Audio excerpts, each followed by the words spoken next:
Hello everyone, welcome back to Curious Cell. आज हम पढ़ने वाले हैं सिलेजिनेला के बारे में। ये क्या है? टेरिडोफाइटा का एक मेंबर है जिसे क्या बोला जाता है? कॉमनली स्पाइक मॉस या क्लब मॉस बोला जाता है। इसके कितने स्पीशीज़ प्रेजेंट है? इसके रिपोर्ट किए गए हैं 700 स्पीशीज़, जिसमें से 70 स्पीशीज़ कहाँ पे मिलते हैं? इंडिया के अंदर मिलते हैं। ये कहाँ पर डिस्ट्रीब्यूटेड रहता है? मेनली ट्रॉपिकल एंड सब ट्रॉपिकल रीजन्स में डिस्ट्रीब्यूटेड है। और कहाँ ग्रो करता है?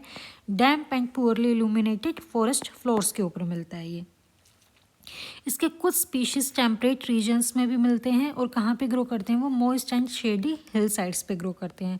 कुछ इसके मेंबर्स हैं जो ज़ीरोफिटिक कंडीशंस में भी मिलते हैं, जहाँ पे बिल्कुल भी पानी नहीं रहता है, डेजर्ट की कंडीशंस रहती है, जैसे सिलेजिनेला लेपिडोफाइला और सिलेजिनेला पिलीफेरा। कुछ स्पीशीज ट्री ट्रंक्स के ऊपर या लीफ के ऊपर या ब्रांचेस के ऊपर भी ग्रो करते हैं, जिन्हें एपीफाइट्स बोला जाता है। एपी मतलब ऊपर, अपोन, फाइट्स प्लांट के ऊपर ग्रो करते हैं, जैसे सिलेजिनेला ओरिगेना। कुछ स्पीशीज़ को कल्टीवेट किया जाता है ग्रीन हाउस गैसेज में, किसके तौर पर? ऑर्नामेंटल के तौर पर, जैसे सिलेजिनेला केरूसियाना। फिर इसके बाद आती है इसकी प्लांट बॉडी, जो कि क्या है? Adult sporophyte. क्या बताया था मैंने? तब जनरल कैरेक्टर पढ़ाया कि जो स्पोरोफिटिक प्लांट बॉडी है, यही क्या है? इसकी मेन इंडिपेंडेंट प्लांट बॉडी। तो यही क्या है? इसकी अडल्ट स्पोरोफाइट के बारे में पढ़ने वाले हैं। सबसे पहले आते हैं इसके एक्सटर्नल फीचर्स के ऊपर। जो स्पीशीज़ है सिलेजिनेला का, ये साइज़ में वेरी करता है, नेचर में वेरी करता है, और डिफरेंट फॉर्म्स भी प्रेजेंट रहती है इसके प्लांट बॉडी की। जैसे सबसे पहला है इसका स्टेम। स्टेम क्या होता है? इरेक्ट हो सकता है। इरेक्ट मतलब जैसे ये ग्राउंड है, ग्राउंड के ऐसे परपेंडिकुलर अगर प्रेजेंट हो सिलेजिनेला का कोई स्पीशीज़, उसे क्या बोला जाता है? इरेक्ट। प्रोस्ट्रेट, जो ग्राउंड के साथ साथ, फॉर एग्जांपल ये ग्राउंड है और इसके साथ साथ ये प्रेजेंट है, इसके पैरेलली प्रेजेंट है, इसे क्या बोला जाता है? प्रोस्ट्रेट बोला जाता है। इसके बाद है डोर्सी वेंट्रल होता है। डोर्सी वेंट्रल मतलब क्या? जो इसका स्टेम है उसके दो पोर्शंस रहते हैं, एक अपर पोर्शन, एक लोअर पोर्शन। जो अपर पोर्शन है वो है डोर्सल सरफेस, और जो नीचे वाला है वो है वेंट्रल, इसलिए इसे क्या बोला जाता है? Dorsi ventral. और क्या प्रेजेंट रहता है इसमें? ब्रांचिंग प्रेजेंट रहती है। ब्रांचिंग कैसी है? Dichotomously branching. बाद में जाके कैसी हो जाती है? मोनोपोडियल हो जाती है। डाइकोटोमसली ब्रांचिंग कैसी होती है? जैसे ये क्या है? मेन प्लांट बॉडी का मेन स्टेम है। ये क्या है? इसका एपिकल पोर्शन है। एपिकल पोर्शन दो में डिवाइड हो जाए आगे जाके, इसे क्या बोला जाता है? Dichotomously branching. आपको यहाँ पे दिखाई दे रही होगी, ये स्टेम है, ये दो में डिवाइड हो गया, फिर ये आगे जाके फिर ये दो में डिवाइड, ये फिर दो में डिवाइड, इसे क्या बोला जाता है? Dichotomously branching. और मोनोपोडियल ब्रांचिंग क्या होती है? मोनो मतलब एक ही साइड से, जैसे ये मेन एक्सिस है, एक बार यहाँ से ब्रांचेस अराइज हो या लीफ, एक बार यहाँ से, एक बार यहाँ से, एक बार यहाँ से, एक बार यहाँ से, एक बार यहाँ से, इसे क्या बोला जाता है? Monopodial branching. इसके बाद आते हैं इसकी लीफ के ऊपर।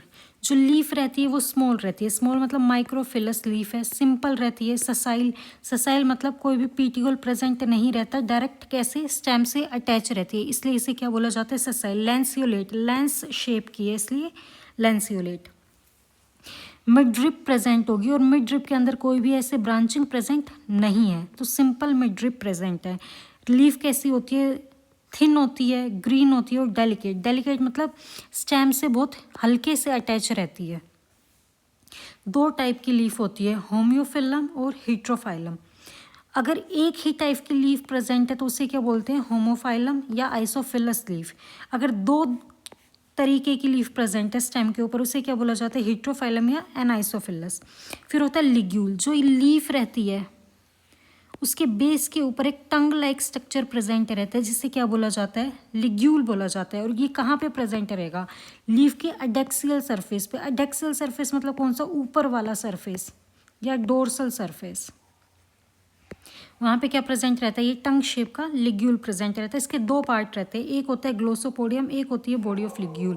ग्लोसोपोडियम क्या है? नीचे का ये ग्लोबुलर पार्ट, इसे क्या बोला जाता है? ग्लोसोपोडियम। और ये जो ऊपर का स्ट्रक्चर है ये क्या है? बॉडी ऑफ लिग्यूल, जो कैसी होती है? लेंस शेप की रहती है, या टंग शेप की बोल सकते हैं इसे। फिर आता है राइजोफोर। राइजोफोर क्या है? यहाँ पे डायग्राम में देखो, ये क्या है? स्टेम हो गई, ये इसकी लीव्स हो गई, ये इसमें डाइकोटोमस ब्रांचिंग प्रेजेंट है। ये क्या प्रेजेंट है, रूट्स प्रेजेंट है। रूट के साथ साथ यहाँ पे क्या प्रेजेंट है, एक अलग तरीके का स्ट्रक्चर दिखाई दे रहा है आपको, जिसमें क्या है, डाइकोटोमस ब्रांचिंग है। इसे क्या बोला जाता है, इसे बोला जाता है राइजोफोर।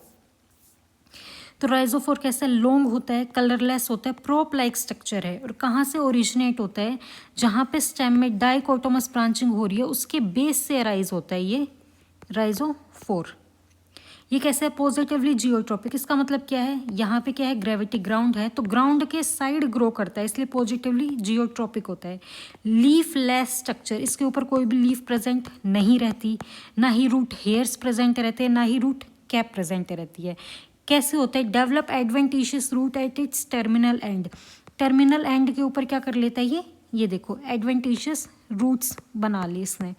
क्या है, लीफलेस, कोई भी लीफ प्रेजेंट नहीं है, ना ही रूट हेयर प्रेजेंट है, ना ही रूट कैप प्रेजेंट रहती है। ये क्या है, राइजोफोर है।